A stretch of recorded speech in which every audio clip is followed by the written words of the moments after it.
আবরার ফাহাদের স্মরণে কিন্তু এই মুহূর্তে শাহবাগে সংহতি ছাত্র জনতার সংহতি সমাবেশ অনুষ্ঠিত হচ্ছে এবং এই সমাবেশকে কেন্দ্র করে ছাত্র জনতা সহ বিভিন্ন সংগঠন যারা রয়েছেন তারা কিন্তু এই মুহূর্তে এখানে এসে সংহতি প্রকাশের যে বিষয়টি সেটি কিন্তু করে যাচ্ছেন এবং জানিয়ে রাখি যে 2019 সালের 6 অক্টোবর নির্মমভাবে ছাত্রলীগের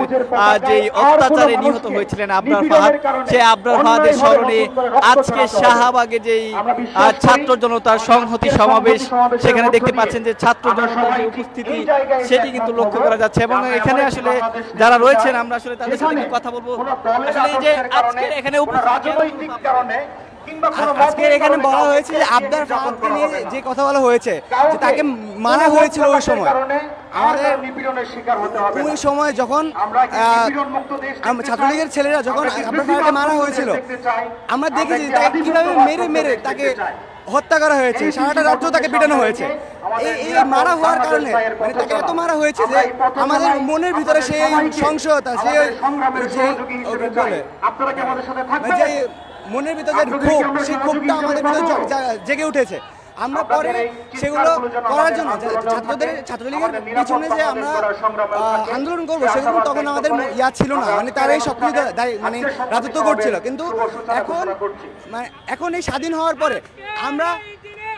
বলতে পারবো যে না, আমরা আবরার ফাহাদের সামনে দাঁড়িয়ে আবরার ফাহাদের যে মৃত্যু সেটাকে আমরা পিছিয়ে যেতে দেইনি, আমরা সেটাকে কাজে লেগেছি। দর্শক দেখতেই পাচ্ছেন যে আবরার ফাহাদের যে পঞ্চম মৃত্যুবার্ষিকী সেই মৃত্যুবার্ষিকীকে স্মরণে ছাত্র জনতার যে সংহতি সমাবেশ সেটি কিন্তু আসলে চলমান রয়েছে এবং এখানে ছাত্র জনতা কিন্তু দুপুর 2:30 নাগাদ থেকেই কিন্তু তাদের যে উপস্থিতি সেটি কিন্তু রয়েছে এবং তাদের পক্ষ থেকে যেই ঘোষণাটা বারবার দেওয়া হচ্ছে যে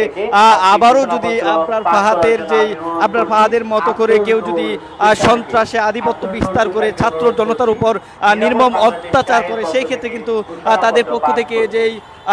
হুঁশিয়ারি বার্তা সেটি কিন্তু আসলে তারা কোনোভাবেই করতে দিবেন না, এরকম একটি ঘোষণা কিন্তু আজকের যেই সংহতি সমাবেশ সেখান থেকে জানানো হচ্ছে। জানিয়ে রাখি যে 2019 সালের 6 অক্টোবর ছাত্রলীগের নেতাকর্মীরা তাকে কিন্তু নির্মমভাবে পিটিয়ে হত্যা করেছিলেন। তিনি কিন্তু ভারতের বিরুদ্ধে ভারতের যে